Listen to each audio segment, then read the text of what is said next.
I took the ranger job because Tacoma wasn't working anymore. That's the simplest way to say it. The city felt smaller every week, and not in a good way. I'd been married for 6 years, divorced for 1, and I kept running into people who asked how I was doing in that careful voice people use when they already know the answer. My apartment went to Claire in the split.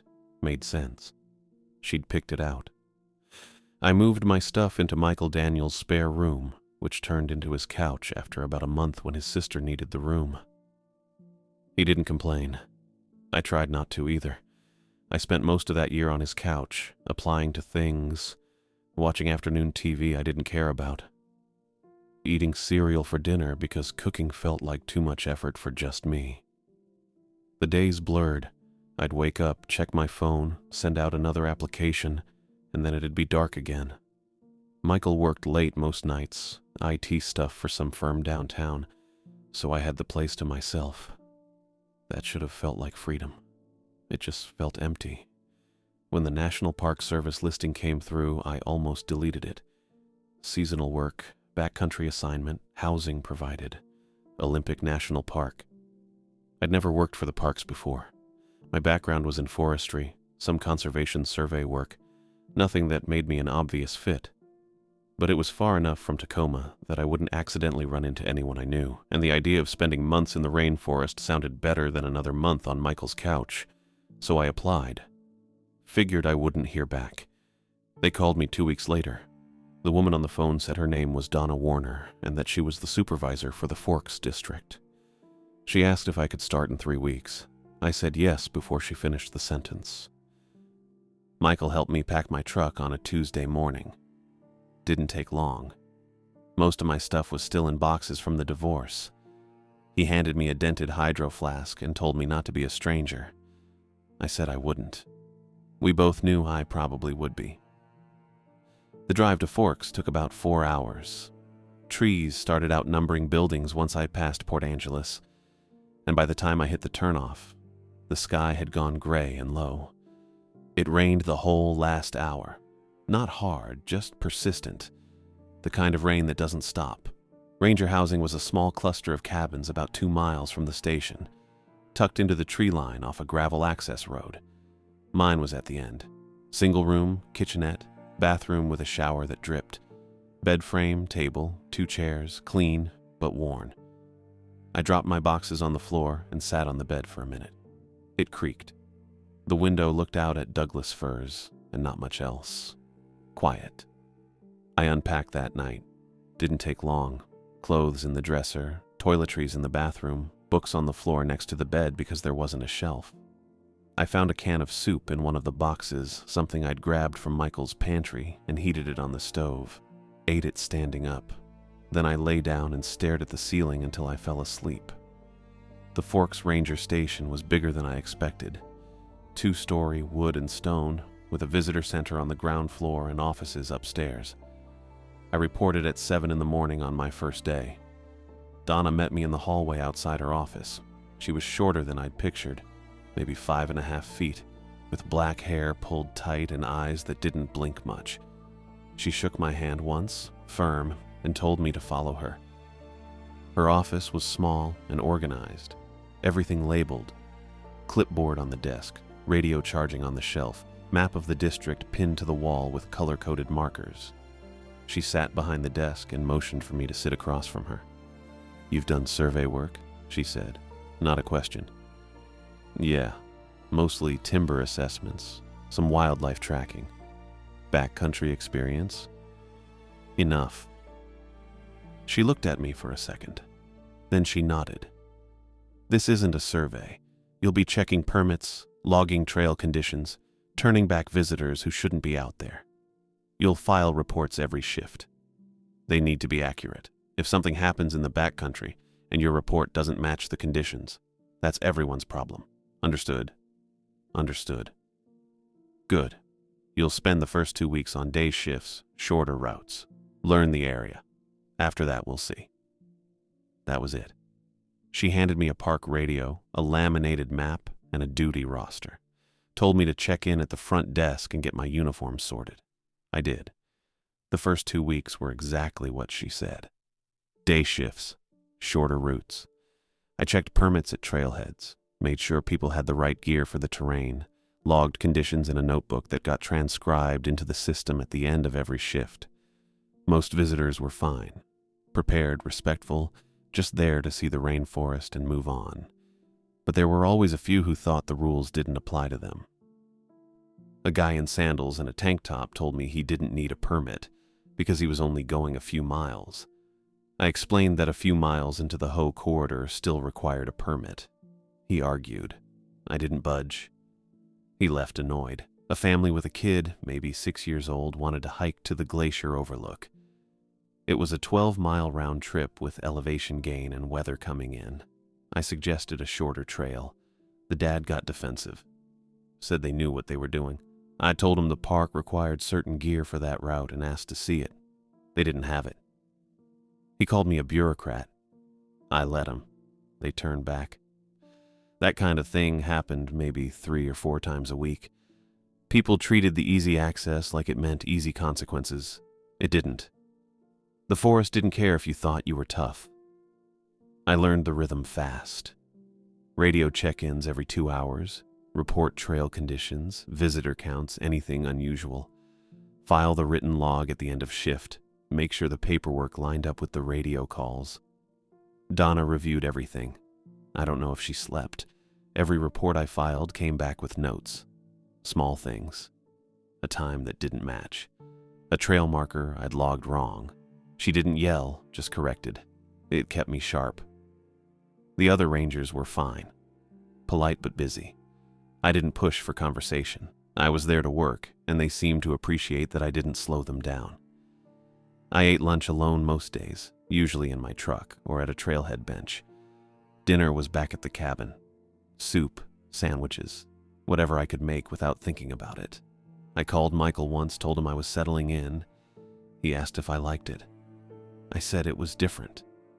That was true enough. After 2 weeks, Donna called me into her office again. Same setup. Clipboard, radio, map. She told me to sit. "You've been consistent," she said. "No complaints. Paperwork's clean. Thanks. I'm moving you to longer shifts, deeper routes. The backcountry work we can't handle from a desk." She paused, looked at the map on her wall. "Melvin Calderon is going to train you. He's been here 5 years, knows the corridors better than anyone. You'll shadow him for the next week, maybe 2. Learn the protocols. After that, you'll run routes solo." I nodded. "When do we start?" "Tomorrow, 0600. He'll meet you at the North Trailhead." "Got it." She handed me a new duty roster, longer shifts, routes I hadn't run yet, names I didn't recognize. I folded it and stood. "Emmett," she said. I stopped. "Out there, mistakes compound. If something feels wrong, you report it. You don't wait. You don't assume it'll resolve itself." "Understood." She nodded, dismissed me. I left the station and drove back to the cabin, sat at the table and looked at the new roster. Tomorrow I'd meet Melvin. Tomorrow the real work started. I should have felt nervous. Mostly I just felt ready. Ready to be somewhere that wasn't Tacoma. Somewhere the rules were clear and the work mattered and I didn't have to explain why I was starting over. I made dinner, went to bed early, set my alarm for 5. The forest was waiting. 2 weeks in, Donna called me into her office again. Different from the last time. She didn't sit, just stood by the wall map with her arms crossed and told me I'd be going out with Melvin that afternoon to swap batteries at a backcountry radio repeater above Elk Lake. I nodded, figured it was part of the training rotation.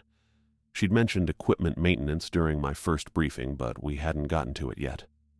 6 miles in, she said. Steep grade the last 2. You'll carry the fresh batteries. Melvin knows the route. Got it. She looked at me for a second. Not unfriendly, just measuring. He'll brief you on protocols when you're out there. Listen to what he says. I will. Good. She handed me a printed route sheet with elevation markers and GPS coordinates. Meet him at the Ho River Trailhead at 1300. Don't be late. I wasn't. I got there at 12:45.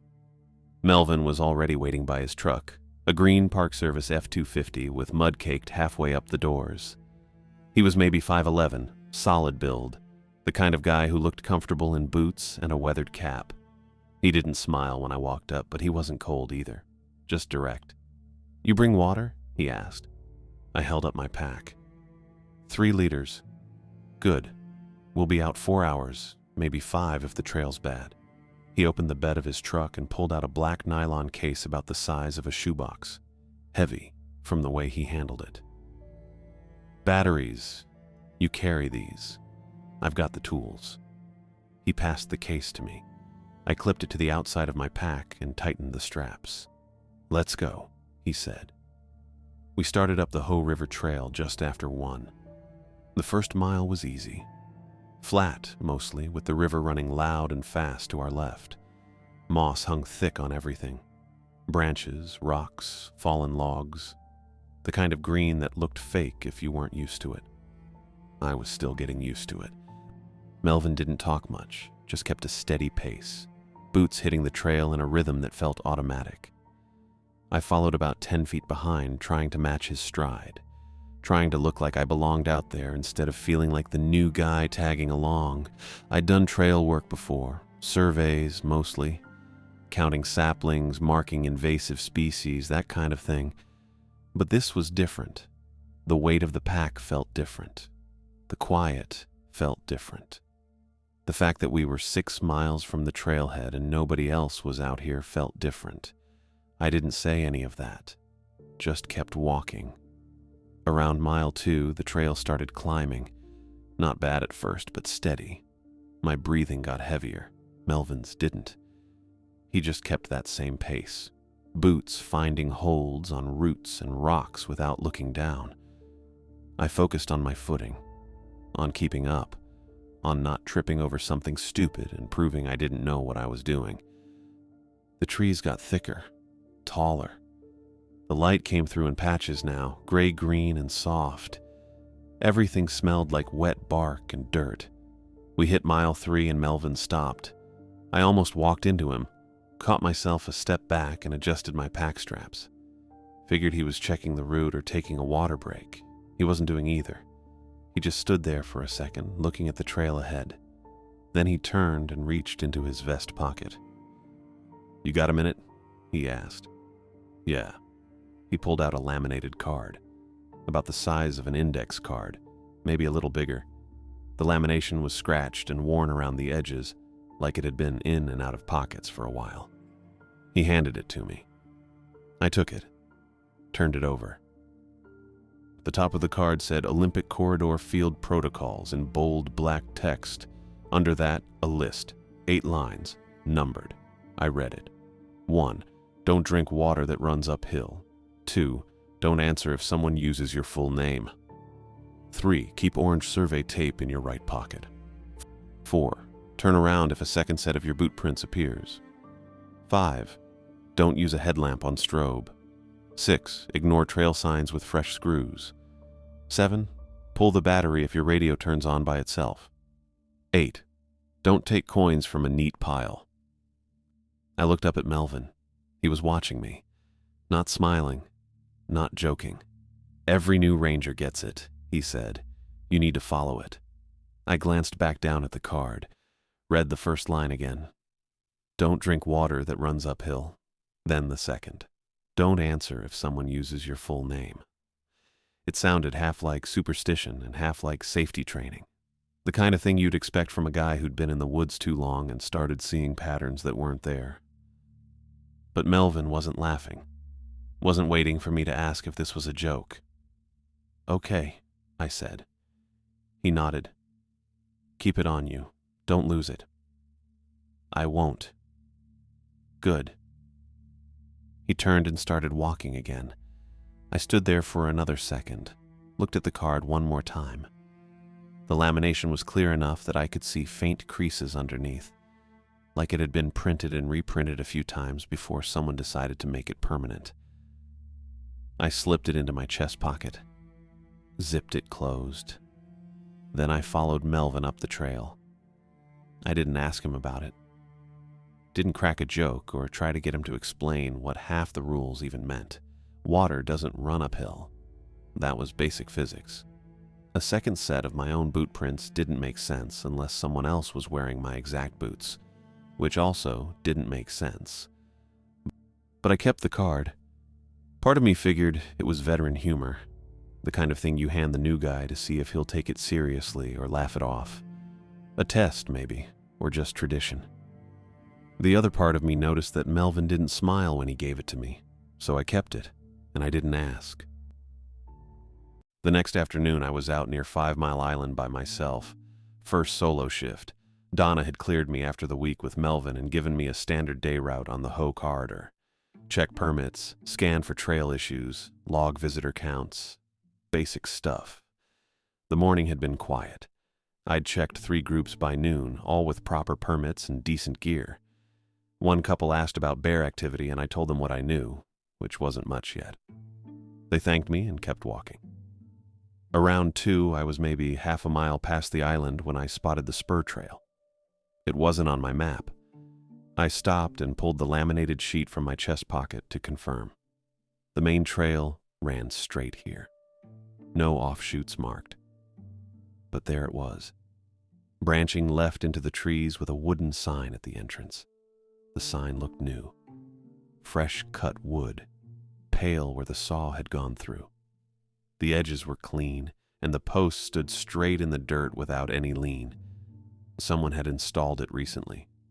Maybe yesterday. Maybe that morning. It didn't have any text.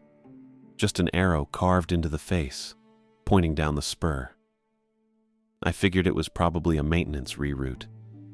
Sometimes crews put up temporary markers when a section of trail gets damaged or needs work.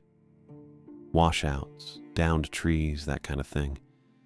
They don't always update the maps right away. I stood there for a minute trying to decide. Protocol said, stick to the route and log anything unusual. But if this was a legitimate detour and I didn't know about it, I'd look like an idiot telling visitors to ignore it. I checked my watch. 2:07. I had time. I keyed my radio. Forks, this is Ranger Williamson at 5 Mile Island plus .5. Found an unmarked spur trail with new signage. Checking it out. Over. Static, then Donna's voice. Copy that, Williamson. Keep it brief. Over. Will do. Out. I clipped the radio back to my belt and started down the spur. The first 20 yards or so felt normal. Dirt path, moss on the rocks, same trees. I kept my eyes on the trail looking for boot prints or tool marks. Anything that would tell me maintenance had been through. Didn't see much. The ground was soft from yesterday's rain, but there weren't any clear prints, just disturbed dirt and a few partial treads that could have been from anyone. Then the trees closed in. It happened fast. One second I had decent visibility on both sides. The next, I was walking through a tunnel of branches and trunks, pressing close enough that my shoulders nearly brushed them. The light dropped. Not gradually. Just dropped. I stopped walking. The sound from the main trail was gone. Completely. I'd only been walking for maybe a minute. Maybe 90 seconds tops. I shouldn't have been far enough away to lose the ambient noise. But I couldn't hear anything. No birds, no wind, no distant voices or footsteps. Just silence. That bugged me a little. I turned to look back toward the entrance, and that's when I heard it. Emmett Williamson. My full name. Spoken once, close, aimed right at me. I froze. The voice came from somewhere ahead, maybe 10 feet into the trees on my left. Calm. Even. Like someone reading off a roster. I didn't move. Didn't answer. My hand went to my chest pocket and I felt the laminated card through the fabric. Don't answer if someone uses your full name. The protocol was clear. I'd read it probably 15 times since Melvin handed it to me yesterday. I hadn't asked him about it, and he hadn't offered any explanation. But standing there in the silence with my name still hanging in the air, I wasn't about to ignore it. I held still and listened. Nothing. No follow-up. no movement. Just that same empty silence pressing in from all sides. Slowly, I turned around. There was a man standing near the spur entrance, maybe 20 feet back. He wore a dark blue rain jacket with the hood up and his hands were in his pockets. I hadn't passed anyone on the way in. I was sure of that. The path had been empty. He looked at me, didn't wave, didn't move. Then he spoke. "I'm lost. I need help." The words were clear, polite even, but something was wrong. His mouth moved when he talked. I saw the shape of it under the hood, but the movement didn't match what I was hearing. The sound came from somewhere else, not from him, from behind him maybe, or above. I couldn't pin it down. It felt like watching a dubbed movie where the actor's lips don't line up with the dialogue, off by half a second, just enough to notice. I didn't answer. I took a step back toward the main trail. The man stayed where he was. His hands didn't leave his pockets. He didn't blink. "I'm lost," he said again. Same tone, same mismatched mouth movement. "I need help." I took another step back. My boot came down on a root and I had to catch my balance against a tree trunk. The bark was wet under my palm. The man tilted his head, still didn't blink. I reached for my radio, pulled it off my belt, and keyed the mic without looking away from him. "Forks, this is Williamson. I need—" The radio hissed, loud. Then it cut out and I heard my own voice coming through the speaker. "Forks, this is Ranger Williamson." It was my check-in from 5 minutes ago, my exact words. But it didn't sound like a recording. It sounded like it was being read, like someone had written down what I'd said and was playing it back off a script. "Ranger Williamson," my voice said again through the static, flat, mechanical. I yanked the battery, pulled it straight out of the housing and shoved it into my pocket. The radio went dead in my hand. The man in the rain jacket was still standing there, still watching. I backed up another step, then another. My shoulders hit a low branch and I ducked under it without turning around. I kept my eyes on him the whole time. He didn't follow, didn't move at all. When I cleared the last of the tight trees and felt the main trail under my boots again, I turned and walked fast. Not running, but close. I kept moving until the main trail widened out and the trees pulled back enough that I could see actual sky. My legs felt shaky. Not exhausted shaky, just that weird loose feeling you get when adrenaline starts wearing off and your body remembers it's been holding everything tight for the last however many minutes. The trailhead parking lot came into view around 4:30. My truck was right where I'd left it, the only vehicle there. I'd parked under a Douglas fir that morning because the spot had shade and I figured it'd keep the cab cooler. Didn't matter now. The whole lot was in shadow. I walked across the gravel and stopped about 10 feet from the truck. There was something on the hood. A stack of coins. Quarters, I think, even from that distance. Arranged in a neat little tower right in the center of the hood, directly over where the engine block would be. The metal caught the last bit of daylight coming through the trees. I didn't move for a second. Just stood there with my pack still on and the dead radio in my hand and the battery in my pocket. The quarters were wet, not damp. Wet, like someone had just pulled them out of the river and stacked them there without drying them off first. Water pooled around the base of the stack, a small dark circle on the green paint of the hood. I walked closer, stopped about 3 feet away. The stack was perfect. Every coin lined up exactly, edges flush, no lean, no wobble. Just a straight tower of wet quarters sitting on my truck like someone had taken their time to get it right. I counted them automatically. Didn't touch them, didn't get closer, just counted from where I stood. 8. I don't know why that number stuck in my head. It just did. 8 quarters. $2. Sitting on my hood in the middle of an empty parking lot after I just walked away from a man who didn't blink and a radio that played my own voice back at me. The protocol card was still in my chest pocket. I could feel the edge of it through the fabric. Rule number 8. Don't take coins from a neat pile. I walked around to the driver's side without touching the hood, got my keys out, unlocked the door and climbed in, shutting it harder than I needed to. The sound echoed across the empty lot. I sat there for a minute with my hands on the wheel, staring through the windshield at the stack of quarters. They were still there, still wet, still perfectly aligned. I started the engine and backed out slow, watching the hood the whole time. The coins didn't move, didn't slide or tip or fall. They just sat there. I put the truck in drive and left. The Forks Ranger Station was 23 minutes from the Hoh River trailhead if you didn't speed. I made it in 19. Donna's office light was still on when I pulled into the lot. I parked in the first spot I saw, grabbed my pack, and headed inside.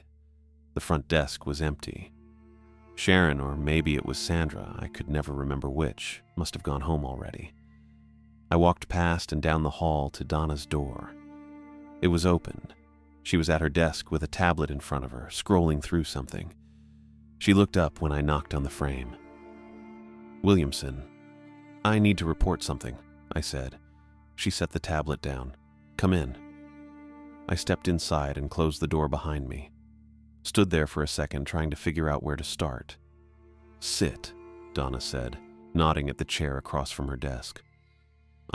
I sat, dropped my pack on the floor next to me. The dead radio was still in my hand and I set it on the edge of her desk. Donna looked at the radio, then at me. "What happened?" Not a question, just a flat statement. "I found a spur trail," I said. "Half a mile past 5 Mile Island. It wasn't on the map, had a new sign, just an arrow, no text. I radioed you around 1400 to report it." "I remember," Donna said. "You said you were checking it out." "I did. I walked maybe 60, 90 seconds in. The trees got tight and all the sound cut out. Then someone said my full name from the trees on my left." Donna's expression didn't change. She just watched me.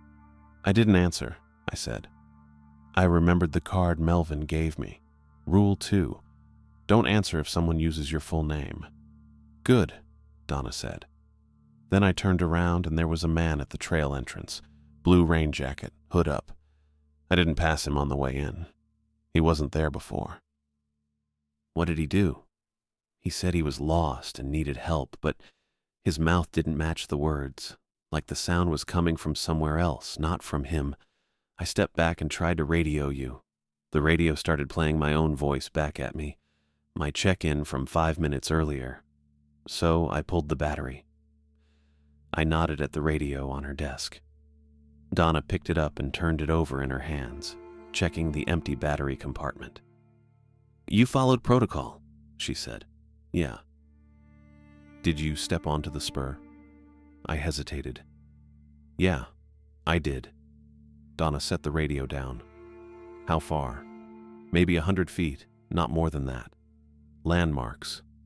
"What was near the entrance?" I thought back. "There was a fallen cedar about 10 yards before the spur on the right side of the main trail. Big one, moss all over it. The spur branched left, maybe 20 feet past that." Donna picked up a pen and wrote something on a notepad. "Anything else?" "When I got back to the trailhead, there were coins on my truck. Quarters. 8 of them stacked on the hood, wet, like someone pulled them out of the river." "Did you take them?"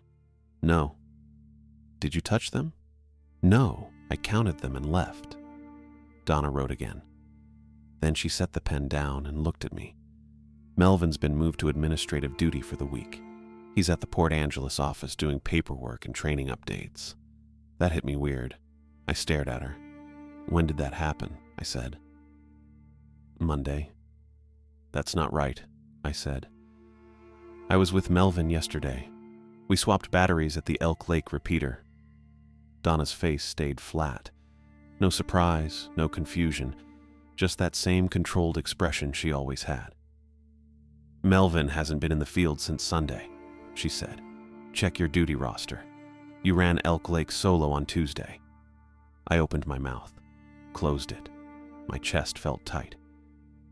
"I was with him," I said. "He gave me the protocol card on the trail. He told me every ranger gets one. "You have the card," Donna said. I pulled it out of my chest pocket and held it up. Donna nodded once. "Then you have it. That's what matters." She didn't explain. Didn't tell me I was wrong or mistaken or confused. Just moved on. "You're assigned to Lake Crescent tomorrow," she said. "Morning patrol, standard route. Check permits, log conditions, file your report by 1600. Any questions?" I sat there holding the protocol card. My brain felt slow. "No," I said. "Good. Get some rest. You can requisition a new battery from supply before you leave." That was it. She picked up her tablet again and went back to scrolling. I stood up, grabbed my pack, and walked out. Left the dead radio on her desk.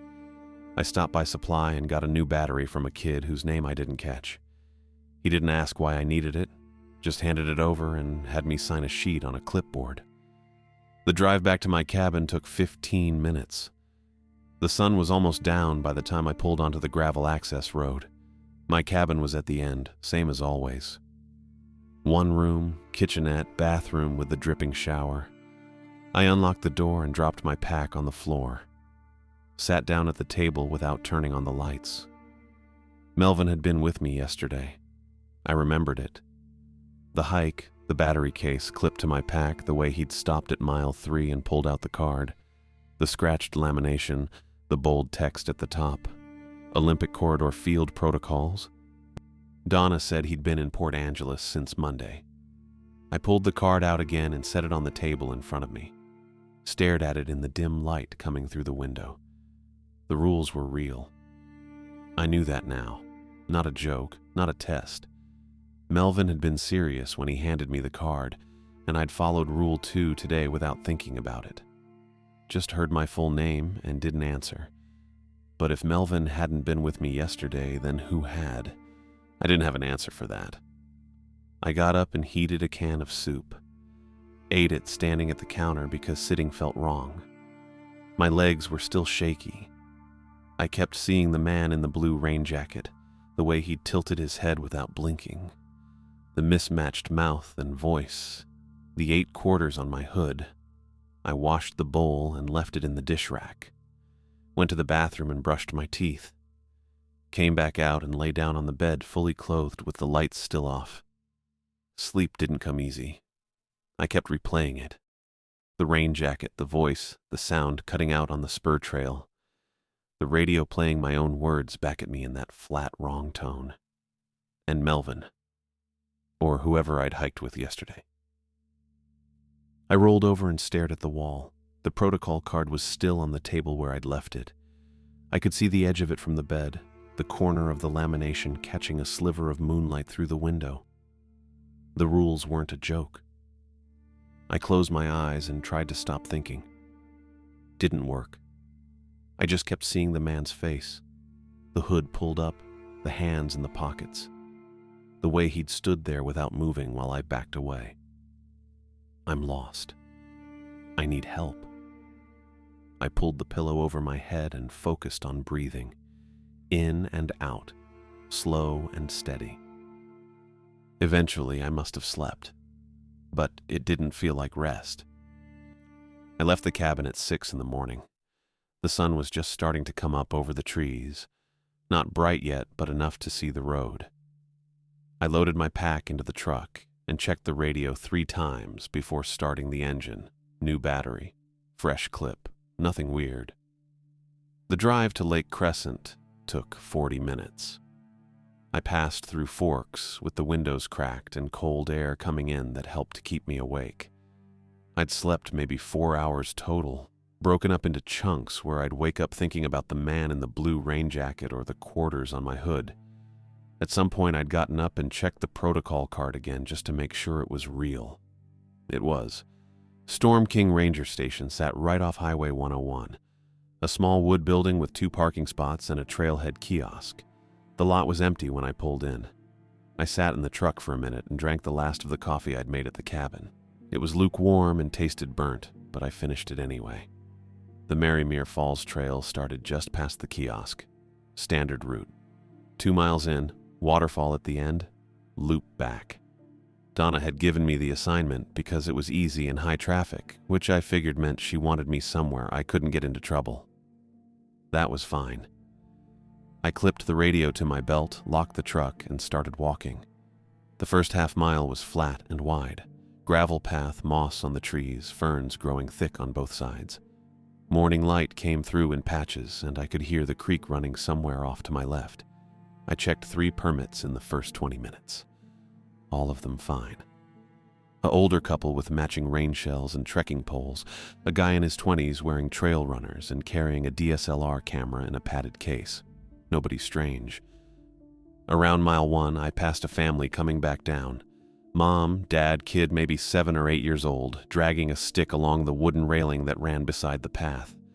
The mom was carrying a Starbucks cup, white with the green logo, and the dad had one too. The kid looked bored. "Morning," the dad said. "Morning," I said back. The mom smiled and stepped to the side to let me pass. "Beautiful day for it." "It is," I said. The kid kept dragging the stick. It made a rattling sound against the railing slats, rhythmic and repetitive. I walked past them and kept going. That interaction felt so normal it almost made yesterday seem impossible. Just regular people doing regular tourist stuff. Starbucks cups and bored kids and polite small talk. I wanted to believe that meant the corridor wasn't as bad as I thought, that maybe I'd overreacted or misread something. But I didn't believe it. I just kept walking and stayed sharp. At mile 1.3, the trail curved right and started a gentle climb. The trees got taller and the underbrush thinned out a little. I saw another hiker ahead, maybe 50 yards up, but they turned a corner and disappeared before I got close. That's when I saw the sign. It was on the left side of the trail, maybe 10 feet in. Wooden post, rectangular board nailed across it. The word "detour" carved into the wood in clean block letters. An arrow pointing left into the trees. I stopped walking. The post was straight, no lean. The wood looked fresh, pale where it had been cut, and the screws holding the board to the post were bright silver. Phillips head, 4 of them. No rust, no dirt, no weathering at all. I touched the protocol card in my chest pocket through the fabric. Rule 6, ignore trail signs with fresh screws. I stood there for probably 30 seconds, just looking at it. The arrow pointed into thick trees with no visible path. I didn't see any boot prints in the dirt leading that direction, no trail markers, nothing. I walked past it and stayed on the main trail. My heart was beating harder than it should have been for the grade I was climbing, but I kept my pace steady and didn't look back. The fact that I'd used the rule and it had worked felt like proof of something, that I wasn't losing it, that the card was real and the rules worked, and I could navigate this if I stayed careful. I didn't know if that made me feel better or worse. The trail kept climbing. My breathing got heavier, and I unzipped my rain shell halfway to let some air in. The trees here were massive. Douglas firs and hemlocks with trunks thick enough that 3 people couldn't wrap their arms around them. Moss hung from the branches in long curtains, and the light had that green, filtered quality you only get in old growth. I crossed a wooden bridge at mile 1.7, short span, maybe 15 feet, with railings on both sides. The creek ran underneath, except it didn't run the right direction. I stopped in the middle of the bridge and looked down. The water was moving uphill, not fast, but steady. A constant flow going the wrong way, upstream, against gravity. Leaves floated on the surface and they were sliding backward, away from where the creek should have been draining. I held onto the railing and watched it for a long time, maybe a full minute. The water didn't change direction or slow down. It just kept going up. Rule 1. Don't drink water that runs uphill. I wasn't thirsty anyway. I leaned over the railing a little farther and looked closer at the creek bed. The water was clear enough to see through, maybe 2 feet deep, running over rocks and silt. And there, laid out on the bottom in neat rows, were quarters. A lot of them. They were spaced evenly, maybe 6 inches apart, in lines that ran parallel to the flow. I counted 12 in the section I could see clearly, but the rows kept going both directions under the bridge. The coins looked new, shiny. No algae or sediment on them. I backed away from the railing. My hands were shaking a little and I shoved them in my pockets. I didn't touch the water, didn't reach for the coins, just turned and kept walking across the bridge to the other side. The trail continued up through the trees and I followed it, putting distance between me and the creek. My phone was in my chest pocket next to the protocol card and I felt it buzz once, short and sharp. I stopped walking and pulled it out. Calendar notification. The banner showed across the top of the lock screen in white text on black. Battery swap, Elk Lake, 0900. I stared at it. I didn't create that reminder. I was sure. I'd checked my phone last night before bed and there'd been nothing on the calendar. I didn't even use the calendar app. I kept my duty roster in my pack, and that was it. I unlocked the phone and opened the calendar. The reminder was there, scheduled for today at 9 in the morning. The location field said Elk Lake Repeater, and the notes section was blank. The specificity of it made my skin crawl. Not just a vague reminder, but the exact location and time. Like something was watching me, like something knew where I was supposed to be. I deleted the reminder and shoved the phone back in my pocket. The trail ahead looked normal. Trees, ferns, gravel path. I could hear birds now, which felt like a good sign. I turned around to head back down toward the trailhead. I'd logged enough for the morning and I wanted to be somewhere with more people. That's when I saw the boot prints, 2 sets of them in the damp dirt running parallel, both mine. Same tread pattern, same stride length, same spacing. One set I'd just made walking up the trail. The other was beside it, offset maybe 8 inches to the left. I crouched down and looked closer. The prints were identical. Exact matches. They ran together for about 10 steps, and then the second set just stopped. No fade out, no scuff marks, no indication of someone stepping off the trail. They were just there, and then they weren't. I stood up and touched the protocol card again. Rule 4. Turn around if a second set of your boot prints appears. I turned around and started walking back the way I'd come without looking at the prints again or trying to figure out where they'd gone. I turned around and started walking back. The trail looked normal. Same gravel path, same moss on the trees, same ferns crowding the edges. I kept my pace steady and my breathing even. My hands were still shaking a little from the quarters in the creek and the phone notification I didn't set. But I shoved them in my pockets and focused on putting one boot in front of the other.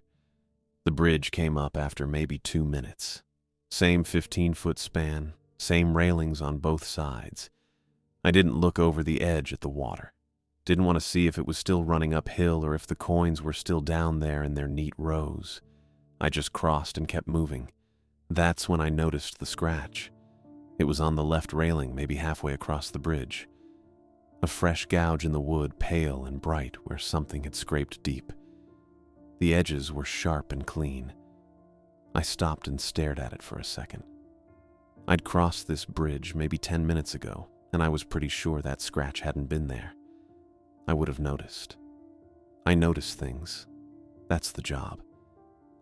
I touched the gouge with my thumb. The wood was dry and splintered. Fresh. Really fresh. I pulled my hand back and kept walking. Past the bridge, the trail curved left and started descending. The trees were still massive, still covered in moss. Light came through in patches. Everything looked right. But that scratch bugged me. Not impossible that I'd missed it the first time, just unlikely. I reached into my right pocket and felt the roll of orange survey tape. Rule 3. Keep it in your right pocket. I'd been carrying it since Melvin gave me the card and I hadn't used it yet. Hadn't needed to. I needed to now.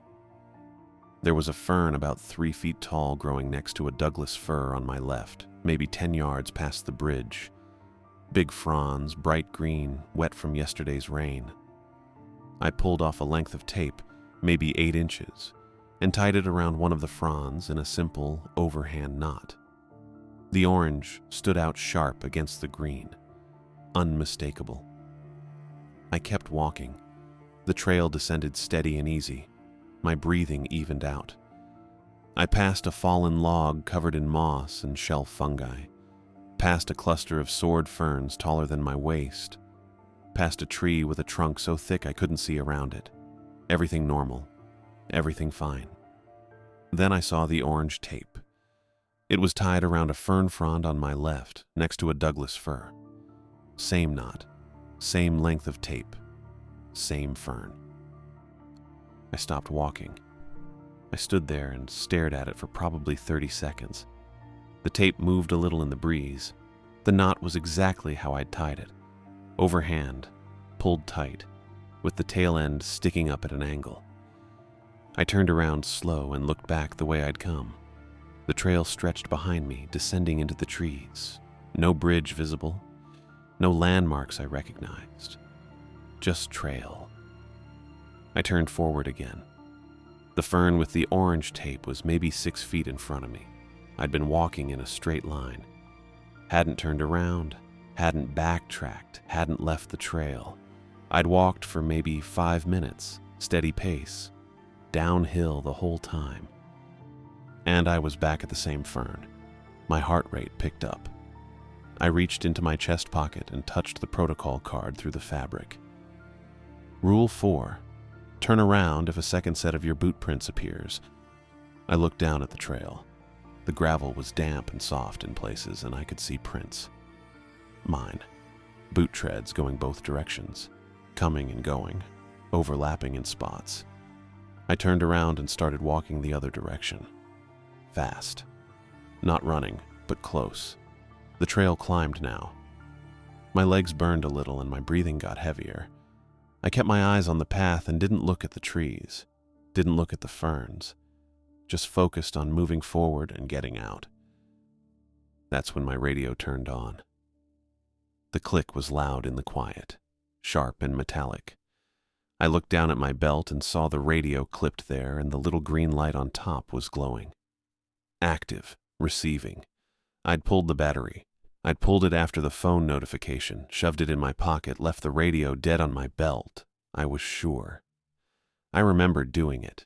I reached for the radio and flipped it over. The battery compartment was closed. I popped it open with my thumb. The battery was inside. Seated firm, contacts aligned, locked in place. Static hissed from the speaker. Then a voice came through. "Williamson, this is Calderon. You copy?" It sounded like Melvin. Same steady tone, same cadence. Same way he said my name with the emphasis on the first syllable. I didn't key the mic. I just held the radio and listened. "Donna wants you back at the station," the voice said. "She's got some questions about your report. About the spur trail and the man in the blue jacket." I hadn't filed a report yet. Donna knew what I'd told her yesterday in her office, but I hadn't written anything down, hadn't logged it in the system. "She's also wondering about the quarters," the voice continued. "The 8 you found on your hood, and the ones in the creek." I stopped walking. I hadn't told Donna about the quarters in the creek. Hadn't told anyone. I'd seen them maybe 15 minutes ago, and I'd been alone since then. "Come on back," the voice said. "It's fine. Just need to clear some things up. Michael's worried too. Says you haven't called since you moved into the cabin." My hands went cold. Michael, my friend in Tacoma, who let me sleep on his couch, who gave me the hydro flask before I left. I hadn't mentioned Michael to anyone here. Not to Donna, not to Melvin, not to anyone at the station. There was no reason for anyone to know his name. "Williamson, you copy?" the voice said again. I yanked the battery straight out of the radio and threw it into the trees. Didn't watch where it landed. just pulled the empty radio off my belt and shoved it in my pack. My hands were shaking hard now. I started moving faster. The trail climbed steeper and my boots slipped a little on wet gravel. I caught myself with one hand on a tree trunk, kept going, didn't slow down. The stump was on the right side of the trail. I almost walked past it. Would have, except the coins caught the light. It was an old stump, maybe 3 feet across, cut flat and weathered gray, and sitting right in the center was a pile of quarters, 10 of them, stacked neat in a single tower. Except the top coin wasn't flat. It was tilted at an angle, propped against the one below it, balanced careful. I stopped and stared. The coins were dry. The stump was wet from rain, dark with moisture, but the quarters were completely dry, shiny, new. $2.50. I stood there too long. I knew I shouldn't. Knew I should keep walking, keep moving, get out. But I couldn't stop looking at them. The way they were stacked. The way the top one tilted just right. The way they sat there in the center of the stump, perfectly placed. Rule 8. Don't take coins from a neat pile. I wasn't going to take them. Wasn't even thinking about it. But I kept staring, and I couldn't make myself look away. That's when the sound cut out. Not gradual, not fading, just gone. All of it. The birds, the wind in the trees, the creek somewhere to my left. Everything. The forest went completely silent, and it felt wrong. Felt like pressure in my ears, like being underwater. I stopped staring at the coins. I ran. Didn't think about it, didn't plan it, just turned and ran up the trail. My pack bounced against my back, and my boots hit the gravel hard, and my breath came fast and loud in the silence. The trees blurred past on both sides, and I focused on the trail ahead, on the next 10 feet, on not tripping. I came around a bend and nearly slammed into Melvin. He was standing in the middle of the trail, hands on his hips, looking left into the trees. He turned when he heard me, and his face showed surprise. Normal surprise. The kind you'd expect when someone almost runs into you. "Williamson," he said. "There you are. I've been looking for you." I stopped so fast I almost fell, caught myself with one boot sliding forward on the gravel. My chest was heaving and my heart was pounding and I couldn't get words out for a second. Melvin looked fine, looked normal. Same weathered field greens, same faded cap, same broad face. He tilted his head a little and frowned. "You okay?" he said. I stared at him, at his uniform, his face, his hands. Everything looked right, except his boots. They were clean, completely clean. No mud, no dirt, no water. The leather was dry and the laces were white and there wasn't a single speck of trail on them. The trail was soaked. Had been raining yesterday and the gravel was wet and the dirt sections were soft and muddy. I had mud caked halfway up my boots. Had been walking for over an hour. Melvin's boots looked like he'd just put them on in a clean room. "Yeah," I said. My voice came out rough. "I'm fine." "Donna radioed," Melvin said. "Said you were out here running Marymere. Wanted me to check in, see if you needed anything." I didn't say anything, just watched him. "Come on," he said. He gestured back down the trail. "Let's head back together. I'm parked at Storm King." He started walking and I followed. Didn't know what else to do. My brain was screaming that something was wrong, but I couldn't pin it down beyond the boots. And maybe the boots had an explanation. Maybe he'd just arrived, parked, and walked up. Hadn't been on the trail long enough to get dirty. Except the trail was wet. You couldn't walk 10 feet without getting something on your boots. We walked side by side. Melvin kept a steady pace, same as always. He didn't talk, which was normal for him. I kept my eyes on the trail and tried to keep my breathing even. That's when I saw his shadow. It was mid-morning, and the sun was coming through the trees at an angle from the right. My shadow stretched out to the left, long and clear on the gravel. Melvin's shadow should have been right next to mine. It wasn't. It was behind him. Maybe 2 feet behind. Moving when he moved, but not at the same time. Lagging. Just a half second, but enough to notice. I watched it while we walked, watched Melvin take a step, watched his shadow follow a beat later, watched him shift his weight, watched the shadow catch up and snap into place. Melvin turned his head to look at me. "Something wrong?" he said. His voice sounded right. His face looked right. Everything about him seemed normal except the boots and the shadow. "No," I said, but I knew. This wasn't Melvin. This was something else.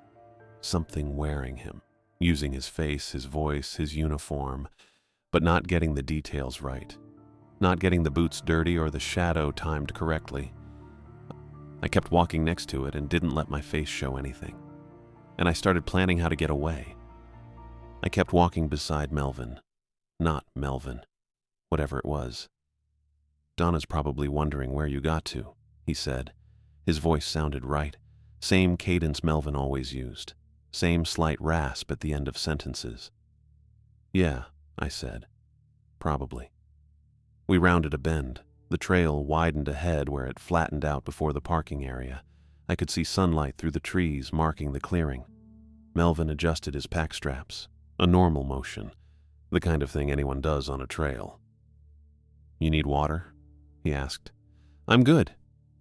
His shadow was still wrong, still lagging. I kept my eyes forward and didn't look at it directly. "Trail conditions okay?" he asked. "Fine," I said. We walked another 20 yards. I could hear the highway now.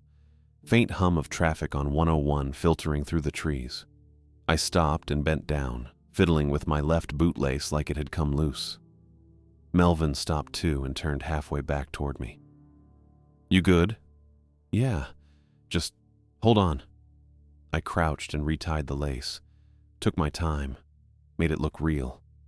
Then I stood and brushed dirt off my knee, shifting my weight forward. "All set," I said. Melvin nodded and turned to keep walking. I slipped past him on the right, stepped off the trail edge, and ran. Not jogging. Full sprint. Boots hitting dirt and roots, and I didn't care about the noise or the pack bouncing on my shoulders. I got maybe 15 feet before I realized the pack was slowing me down, so I yanked the straps and let it drop. It hit the ground behind me and I kept going. Melvin's voice called out, "Williamson, hey." I didn't turn around, didn't answer.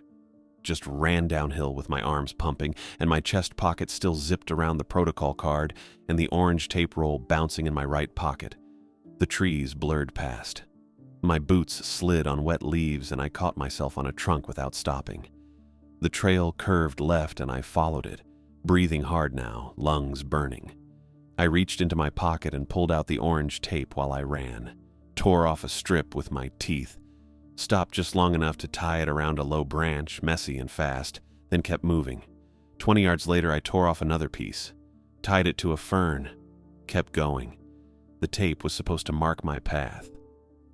That's what Melvin, the real Melvin, or whoever gave me the card, had said. Keep it in your right pocket. Use it when you need to find your way back.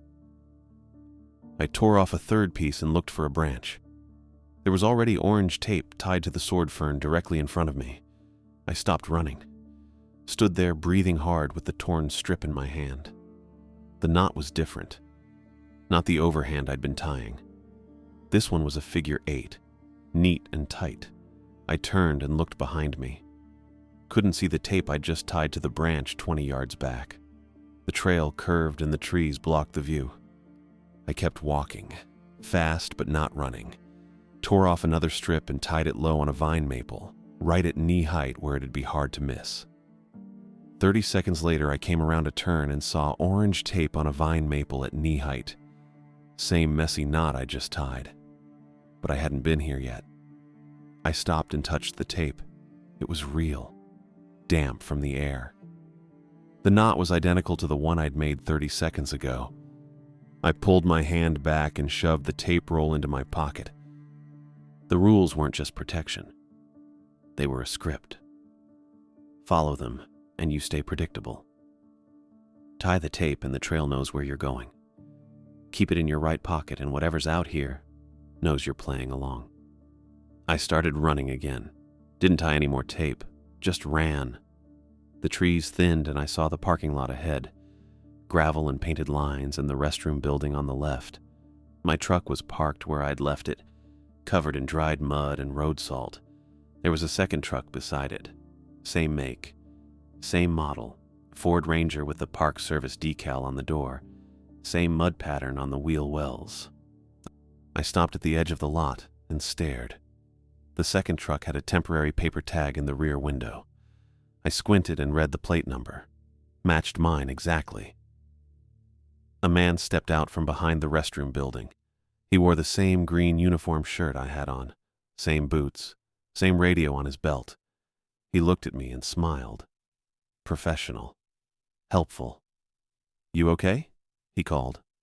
I didn't answer. He walked closer, hands relaxed, posture open. "Saw you come out pretty fast," he said. "You need a hand?" His voice sounded like mine, not identical, close enough. I backed up a step. "I'm good," I said. He stopped walking, still smiling. "You sure? You look pretty rattled." I turned and walked toward the restroom building. Not the trucks, not him, just the building. "Hey," he called. I didn't turn around, pushed open the restroom door and went inside. The men's room had 2 stalls and a sink, fluorescent light humming overhead, smelled like industrial cleaner and mildew. I locked myself in the far stall and sat on the toilet lid with my boots on the floor and my elbows on my knees. My phone was still in my chest pocket. I pulled it out and checked the signal. 1 bar. Enough. The Wi-Fi network list showed NPS Public. I connected, opened the internal Park Service app and found Donna's name in the directory, tapped the message icon, typed 8 quarters on hood yesterday, Melvin on trail today, boots completely clean, at Marymere lot now. I hit send. The message showed delivered immediately. 3 dots appeared. Donna was typing. Her reply came through. "Melvin's been in Forks all week at the station. Do not approach anyone. Drive to Port Angeles Visitor Center now. No stops. Keep headlights off until you reach 101. I stared at the message. Typed back, "Which truck?" Her reply, "Yours. Mud on the wheel wells. If there are 2, take the one with dirt inside the cab." I stood up and unlocked the stall, walked to the sink and ran cold water over my hands just to feel something normal. My reflection in the mirror looked pale, tired. I dried my hands on my pants and went back outside. The man in the uniform was gone. Both trucks were still there. I walked to the first one, mine, the one I'd driven here. Opened the door and checked the interior. The floor mats were caked with dried mud. There was a coffee-stained napkin in the cup holder and my old hydro flask wedged beside the passenger seat. I checked the second truck, opened the door. The interior was clean, floor mats spotless, no trash, no hydro flask. The air inside smelled like new plastic. I closed the door and walked back to the first truck.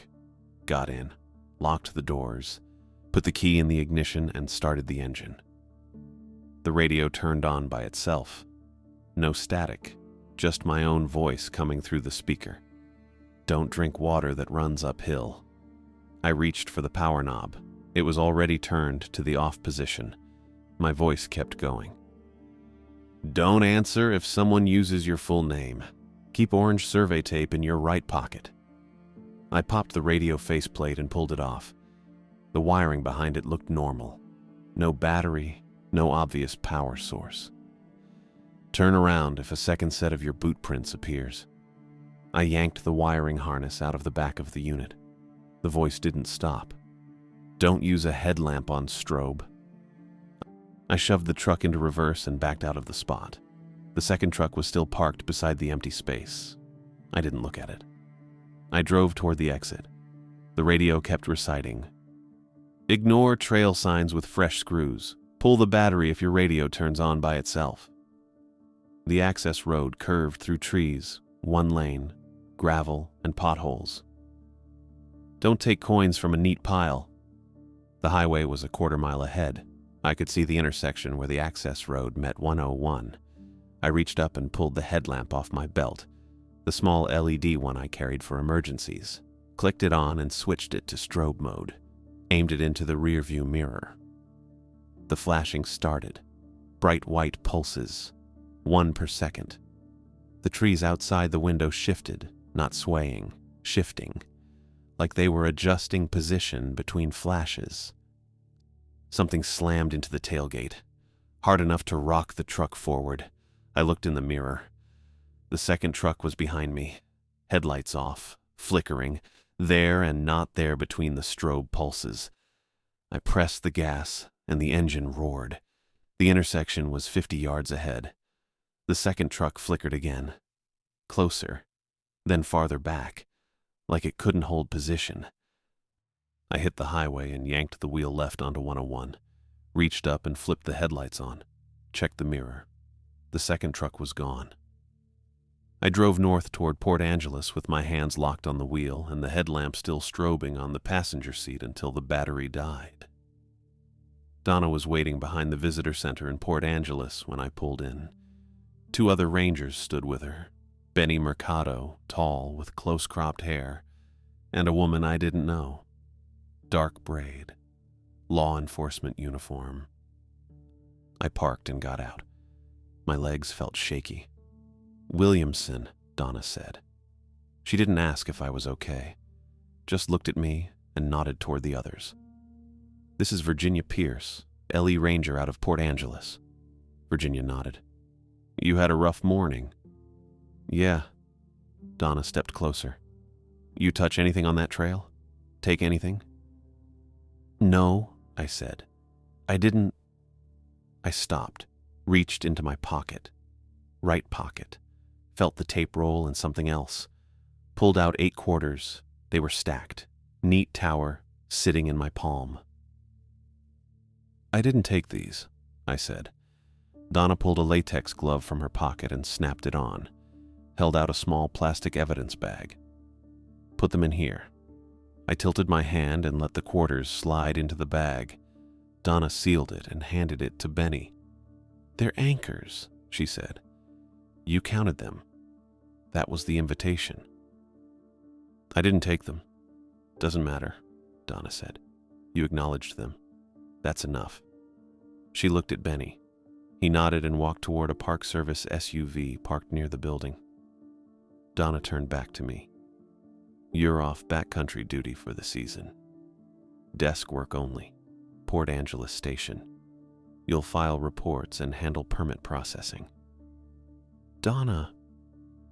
"The corridor registered you as a repeat target," she said. "It's not safe for you out there anymore." Virginia spoke up. "It's protocol. Once it starts counting, it doesn't stop." I looked at the evidence bag in Benny's hand. 8 quarters, $2. "Okay," I said. Donna's expression didn't change. "You did the right thing. Breaking the script with the strobe, that bought you time." It didn't feel like enough. It was. I spent the rest of the season behind a desk, permit applications, incident reports, visitor questions. I didn't hike alone, didn't go into the backcountry, followed the new rules Donna gave me, and didn't argue. It cost me. Confidence, mostly. The knowledge that I couldn't trust myself to see the difference between real and not real until it was too late. 2 months later, Donna called me into her office. Asher Bird's maintenance crew had pulled an unmarked signpost out of the Hoe corridor. Fresh wood, bright screws. They'd found coins buried in the mud underneath.